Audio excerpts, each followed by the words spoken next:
자, 그럼 국외여행 인솔자 기본 지식 중에서 여권 및 비자에 대해서 설명을 해드리도록 하겠습니다. 여러분들 여권에 대해서는 다들 잘 알고 계시잖아요. 그래서 여권은 자, 뭐냐라고 했을 때 정의를 한번 살펴보도록 하겠습니다.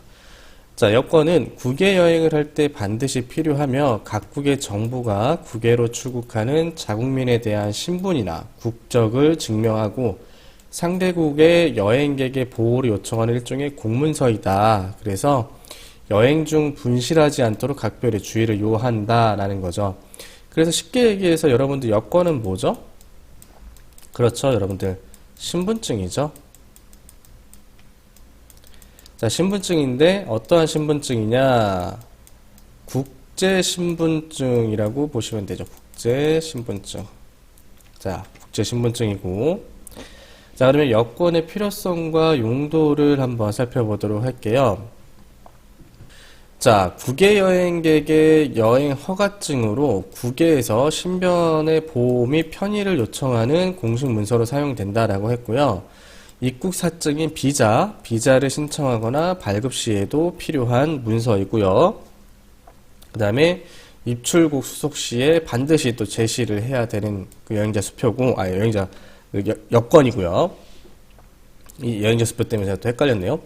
자, 여행자 수표로 대금을 지불하거나 현지 화폐를 환전할 때 제시를 해야 된다. 그래서 여행자 수표 같은 경우는 요즘에는 많이 사용하고 있지는 않고 현지 화폐를 환전할 때 그 패스포드를 보여달라고 합니다. 그래서 환전할 때 또 필요하고, 그 다음에 면세점에서 물품을 구입 시에 여권을 제시를 해야 됩니다. 그래서 그 면세점에서 여러분들 해외여행 갔다 와보신 분들은 알 거예요. 패스포트 플리즈 하면서 패스포트 여권 보여달라고 하는데, 이게 왜 보여주냐? 이게 뭐냐면 세관, 그 다음에 검역, 이 부분이 있습니다. 그래서 이 부분을 좀 그 관리하기 위해서 물건을 얼마나 샀는지 그런 걸 관리하기 위해서 다 이 시스템에 시스템에 등록이 됩니다. 여러분들 물건이 뭘 샀는지 여권으로 해가지고. 그래서 면세점에서 물품 구입 시에 여권을 제시할 때 필요하고요. 국제 운전면허증을 발급하는 경우, 렌트카를 임대할 경우, 청소년 연맹카드를 만들 때 필요하다라고 하는데, 저도 이 국제면허증을 예전에 몇 번 많이 만들어 봤습니다만 되게 불편했습니다. 여권용 사진도 들고 가야 되고 하는데, 20년 올 하반기부터 운전면허증 있잖아요. 우리나라 운전면허증이 국제 운전면허증을 겸해서 나온다고 하더라고요. 그래서 굉장히 편리해졌습니다. 일일이 해외에서 이제 렌터카를 빌릴 때 국제면허증이 이제 필요한 경우가 있었는데, 운전면허증에 국제면허증까지 같이 나온다라고 하면은, 좀 더 수월해질 것 같습니다. 굉장히 편리한 제도인 것 같습니다. 자, 그러면 여권에 또 종류가 있습니다. 이 종류가 뭐가 있는지 한번 살펴보도록 할게요. 우리 전공심화 친구들 중에서 여행사를 근무하시는 분들도 있고 아닌 분들도 있고 해서 여권에 대해서는 글쎄요, 저만큼 디테일하게 알고 있는 사람이 있을까 모르겠습니다. 그래서 이 여권이 단수 여권인지 복수 여권인지 관용 여권인지 외국관 여권인지 이런 것들을 잘 살펴봐야 되거든요. 근데 그냥 넘어가는 경우가 있어요. 그래서 아피스 입력이라고 하죠. 아피스. 자, 한글로 썼는데 아피스. 별거 아닌 영어긴 하지만, 자, 이 아피스 입력을 할 때 여권 정보가 굉장히 많이 필요합니다. 그래서 우리가 이번 시간에는 여권의 종류가 어떻게 되는지 하나씩 살펴보도록 할게요. 자, 일반 여권이 있고요, 거주 여권이 있고, 관용 여권, 외교관 여권으로 나뉘어져 있습니다. 그래서 몇 개죠? 하나, 둘, 셋, 넷. 네 가지 형태로 나뉘어지게 되고요. 자, 가장 많이 사용하고 있는 일반 여권 한번 살펴보도록 할게요. 일반적으로 대한민국 국민이 여행을 목적으로 발급받는 여권, 그래서 복수 여권과 단수 여권으로 나눠집니다. 이거 좀 중요합니다. 자, 그래서 복수 여권은 유효기간 중에 횟수에 제한 없이 여행할 수 있는 여권으로 10년 이내의 유효기간을 부여를 하고요. 단, 만 18세 미만에 대해서는 유효기간 5년 이내의 여권을 발급을 합니다. 왜 그럴까요, 여러분들? 만 18세 미만자는 5년입니다. 그 이상은 10년이고. 자, 왜 그러냐면 군대 때문에 그랬어요. 군대. 남자 같은 경우는 군대가 있고, 그 다음에 그 18세 미만의 아동들 같은 경우에는 얼굴이 막 수시대대로 바뀌잖아요. 막 네모됐다가 막 세모됐다가 막 이런 식으로. 그래서 5년으로 하고요. 성인 이후부터는 얼굴이 잘 변하지 않기 때문에 10년의 유효기간을 두고 있습니다. 자, 그리고 단수 여권 같은 경우는 1회 한해서 여행할 수 있는 여권으로 1년의 유효기간을 부여합니다. 그래서 한 번 나갔다 들어올 수 있다라는 거고요. 자, 다음 거주 여건입니다. 해외 이주 신고자, 국외 입양 허가를 받은 자, 뭐 거주국의 영주권 또는 이민사증을 취득한 자 등이 이제 거주 여건을 받을 수가 있는데, 자, 여러분들 여기서 좀 제가 질문을 드릴게요. 그러면 단수 여건과 복수 여건의 차이점은 뭘로 구분을 할까요? 라고 했을 때, 자, 눈치채신 분들이 있을 거예요. 좀 지우고 복잡하니까.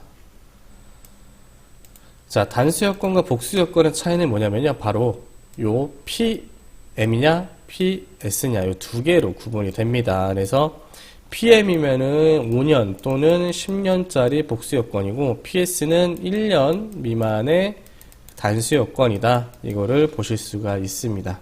그래서 뒷단에서 제가 다시 한번 좀 설명을 해 드릴게요.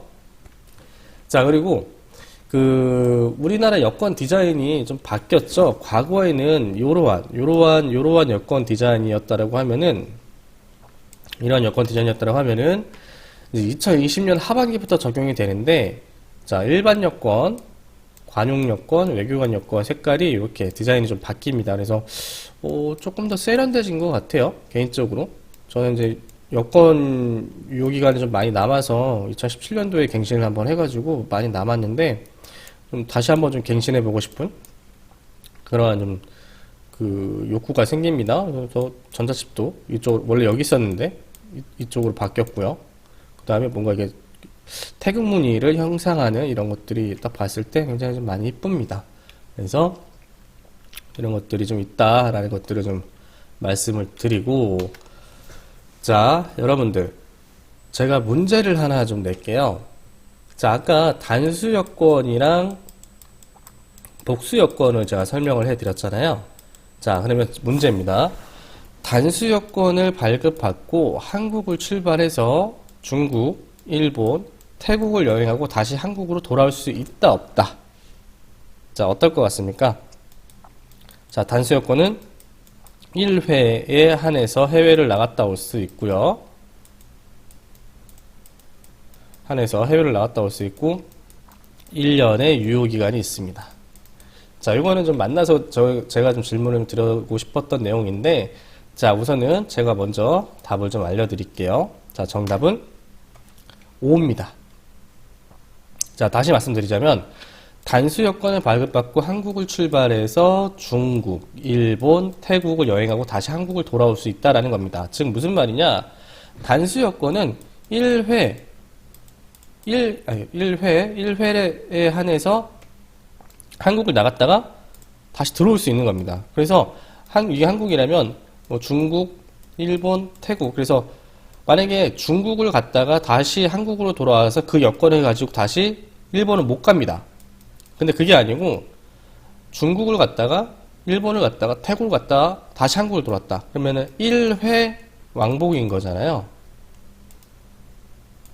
왕복이다 보니까 이건 가능하다라는 거예요. 근데 만약에 다시 우리나라에서 중국, 일본, 태국 이렇게 있다 그러면 중국 갔다가 한국 갔다가 다시 일본 갔다가 다시 한국 갔다가 태국 갔다가 일본 갔다가 이 단수 여건, PS라고 했죠. 이 단수 여건은 안 된다라는 겁니다. 이렇게 만약에 이렇게 왔다 갔다 할 거면은 PM 뭐죠? 그렇죠. 복수 여건이죠.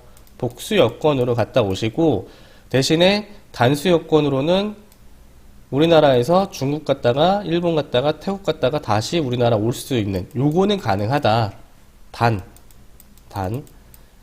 단수 여건의 유효기간은 1년입니다. 근데 해외를 입국할 때는요, 여권 유효기간이 1년인데, 유효기간이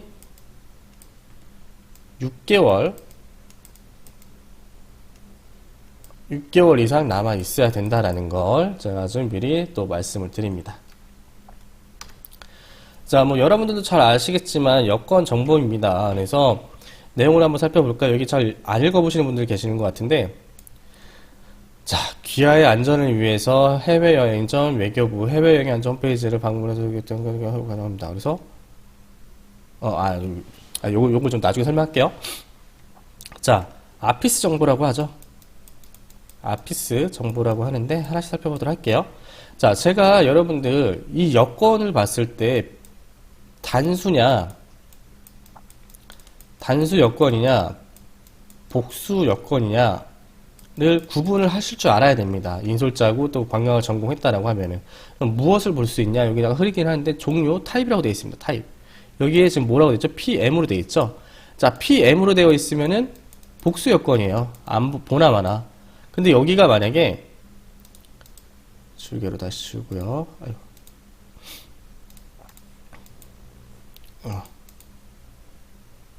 자, 만약에 여기가 만약에 PS로 되어 있다. PS로 되어 있다라면 단수 여권입니다. 그래서 손님한테 꼭 물어보셔야 됩니다. 고객님 혹시 이 PS 단수 여권인데 이걸 가지고 해외여행을 나갔다 들어오신 적이 있느냐, 이거를 반드시 물어봐야 됩니다. 자, 그래서 뭐 성 있고, 그다음에 네임, 국적, 생년월일, 그 다음에 주민등록번호, 그 다음에 성별, M이냐, F냐? 맞나요? 갑자기 헷갈리네. 자, 아무튼 자, 그렇게 되고 이제 발급일. 그래서 자, 여러분들 한 가지 또 팁을 좀 알려드리자면, 여권 정보를 이야기할 때 여기만 가리시는 분들이 있어요. 여기 사진 가리고 이름 가리고 생년월일 주민번호 당연히 가리고 이렇게 하시는 분들이 있는데, 중요한 건 뭔지 알아요, 여러분들? 여기에도 여러분들의 아피스 정보들이 다 들어 있습니다. 여기만 지워서는 소용이 없어요. 여기만 지워서는. 왜냐? 여기에 다 나와 있거든요. 여기 이름과 성과 이름, 그 다음에 여기에 여권 번호, 그리고 또 여기에 이제 주민번호가 있어요. 생년월일, 주민번호, 그 다음에 발급일, 완료일, 이게 다 있습니다. 그래서 나는 여기만 지우고, 나는 뭐 아피스 정보 다 들었으니까는 뭐 어디다 노출시켜도 괜찮아. 안 된다. 지울 거면 지금 저처럼 지금 여기 다 지워놨죠? 이렇게 다 지우셔야 됩니다. 이게 완벽하게 개인정보를 지우고 이렇게 화면에 내보내는 겁니다. 그래서 여러분께 보여주기 위해서 제가 한번 다 지워봤습니다.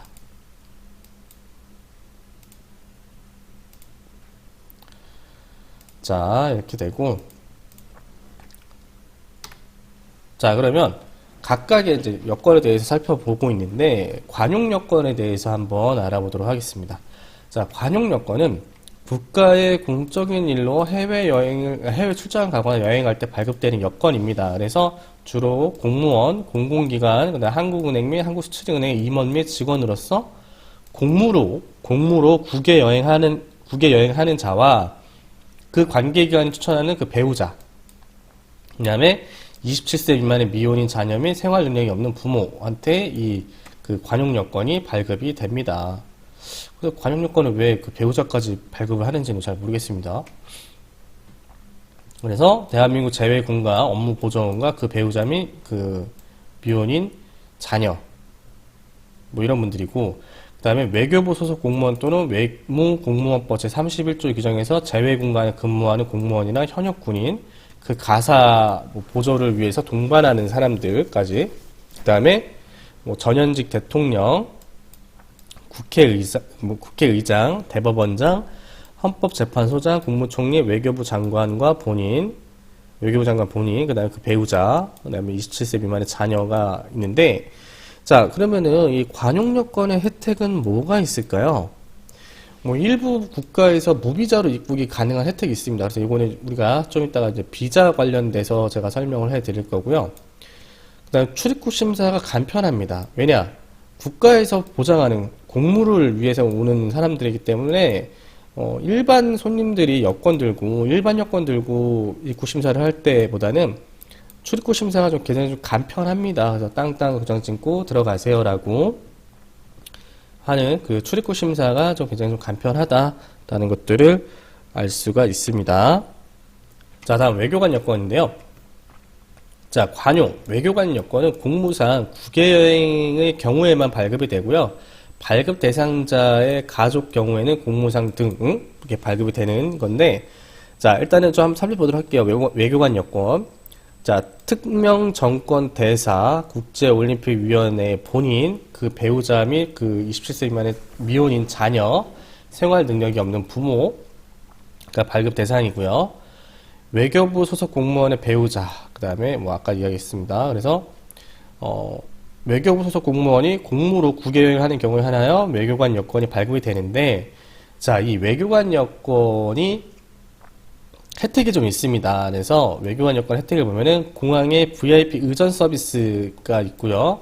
외교관 차량 번호판을 사용할 수 있고, 면세 혜택이 있고, 면책 특권이 있습니다. 자, 이 면책 특권이 뭐냐면요, 쉽게 얘기해서 그 나라에서 사고를 쳤을 때 그 나라 법으로 처벌받는 게 아니고요, 우리나라로 송환돼서 우리나라 법으로 처벌을 받습니다. 근데 일반 시민이 만약에 태국을 갔어요. 태국을 가서 사고를 쳤어요. 그러면 태국의 그 법으로 심판을 받는데, 이 외교관 여권이 있으면은 약간의 면책 특권이 있어서 큰 벌이 아닌 이상, 뭐 살인이나 뭐 이런 거 저지르지 않는 이상 우리나라로 송환해서 우리나라 법으로 처벌받는 그런 면책 특권이 있다. 그래서 이게 굉장히 좀 특권이죠. 자, 그래서 중요한 게 뭐냐면, 아까 관용 여권의 대상자는 전현직 대통령, 국회의장, 그 다음에 뭐 대법원장, 헌법재판소가 있는데, 그 국회의원들은 어떤 여건을 발급받아야 될까요? 그렇죠. 관용 여건을 발급을 받아야겠죠. 만약에 해외를 간다라고 했을 때. 근데 이분들이 예전에 이슈가 있는 게, 우리도 외교관 여건을 발급을 해달라라고 때를 쓴 적이 있어요. 그래서 좀 뭐라 그럴까요? 우리는 외교의 목적으로 간다. 물론 그런 경우도 있겠죠. 하지만 국회의원들이 지금 해외 시찰 나갔을 때 대부분 관광으로 이야기를 합니다. 관광으로 하다 보니까 이게 외교관 여건으로 발급하는 게 말이 됩니까? 제가 봤을 때는 좀 말이 안 맞다라고 생각을 합니다. 그래서 예전에 한번 이슈가 있었습니다. 국회의원들 외교관 여권 발급해달라. 근데 아마 안 하는 걸로 제가 알고 있습니다. 자, 이렇게 되고요. 자, 그러면 여권의 발급 절차에 대해서 하나씩 우리가 살펴보도록 할게요.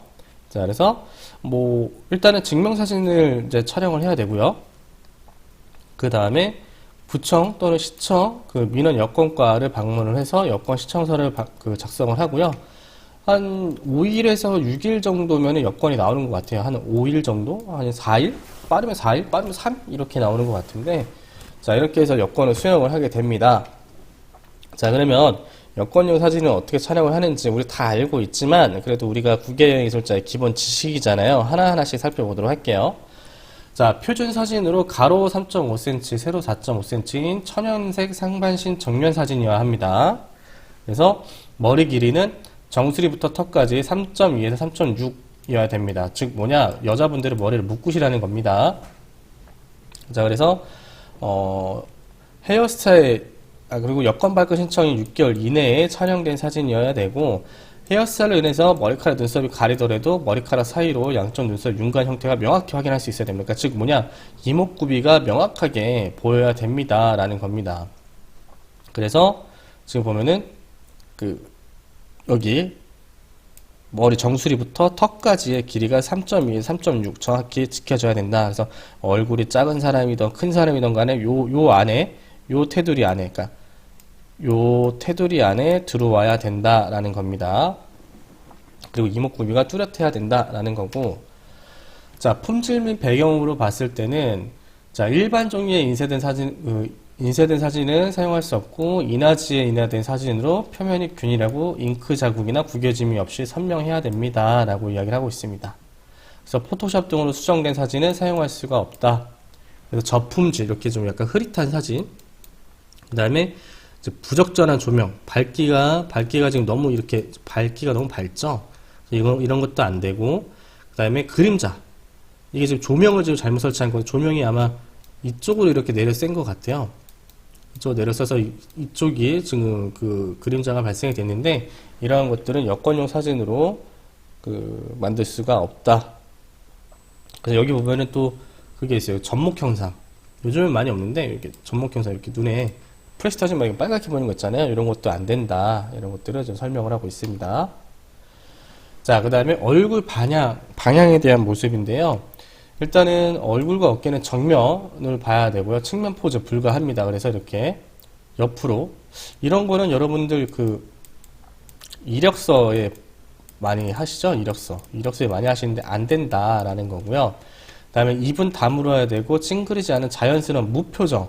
웃는 표정 안 되고요. 우는 표정 안 됩니다. 그래서 이렇게 이빨이 보이면 안 됩니다. 이빨이 보이면 안 되고 이렇게 입을 다무셔야 되고 그래서 웃는 표정 안 되고 그 다음에 얼굴을 머리카락이나 장신구 등으로 가리면 안 되고 얼굴 전체가 나와야 된다. 그래서 자 여기 보시면은 지금 머리카락으로 이렇게 가렸죠? 이렇게 머리카락 가리면 안 되고 즉 이분처럼 머리를 묶어서 얼굴 이목구비가 눈, 코, 입, 귀가 뚜렷하게 나와야 된다라는 거를 지금 설명을 하고 있습니다.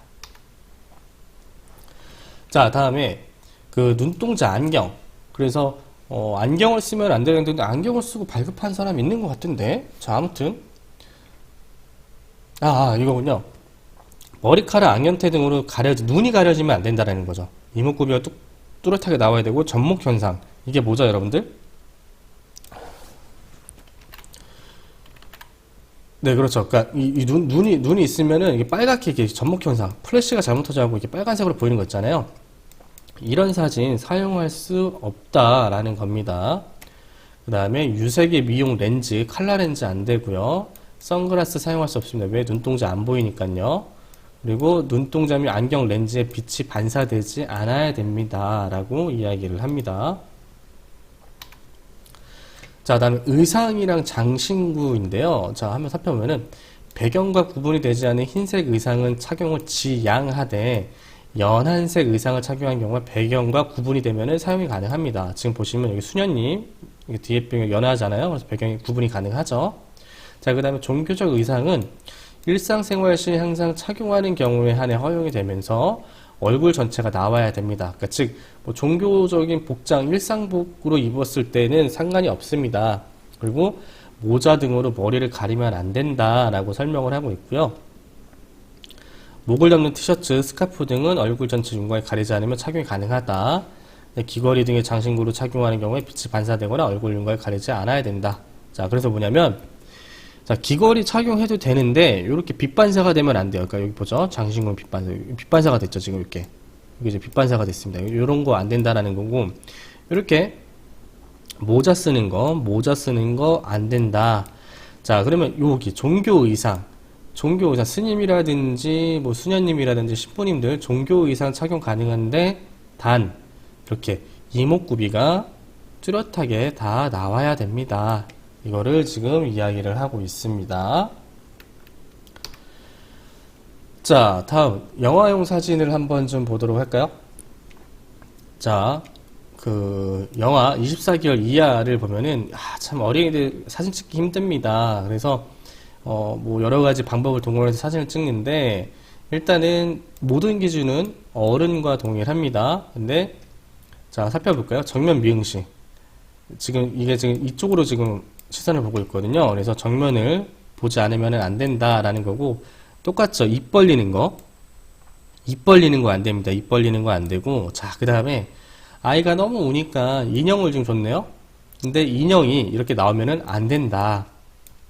그래서 이런 모습들은 안 되고 자, 근데 대신에 이제 입 벌림에 있어서 좀 입을 다물고 촬영하기 어려운 신생아는 지금 입을 다물어라 이게 안 되잖아요. 그래서 입을 벌려 치아가 조금 보이는 것은 좀 봐주고 있다고 합니다. 그래서 이렇게 보시면 될 것 같습니다. 자, 그래서 여권 발급 비용 한번 살펴볼까요? 일단은 뭐 잘 알고 있지만 한번 좀 살펴보도록 할게요. 자, 복수 여권, 거주 여권 포함해서 5년 초과 10년 이내에 48면을 보면 53,000원이고 24면은 5만원입니다.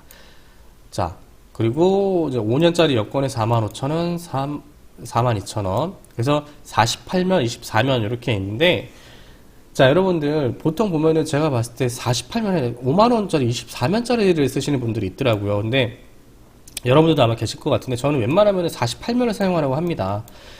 내가 해외를 얼마나 자주 왔다 갔다 할지는 모르겠지만 사람 일은 모르는 거거든요. 24면 다 쓰고 3,000원 차이밖에 안 나요.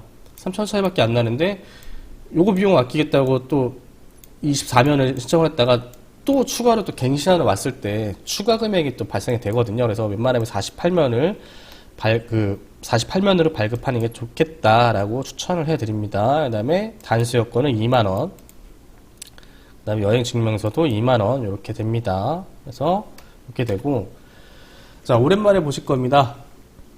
자, 여권 발급 신청서입니다. 그래서 한글 설명 적고 보시면은 여기 표기되는 거 있죠? 여권 종료해서 일반, 관용, 외교관 이렇게 쓰기도 있고, 여권 기간 쓰는 거, 한글 설명, 주민번호, 본인 연락처. 그 다음에 이제 영문 이름 쓰는 거 되게 중요하게. 그 다음에 이제 등록 기존지. 이거는 뭐 담당 공무원 요청이 있을 때만 기재를 하고, 배우자 있으면 쓰시고 해서 작성하고 사진 붙여갖고 제출하면 끝 나게 됩니다. 네, 여러분들 1강 강의는 여기까지고요. 우리 잠시 쉬었다가 화장실 갔다 오실 분 갔다 오시고 2강에서 만나 뵙도록 하겠습니다. 잠시 후에 만나요.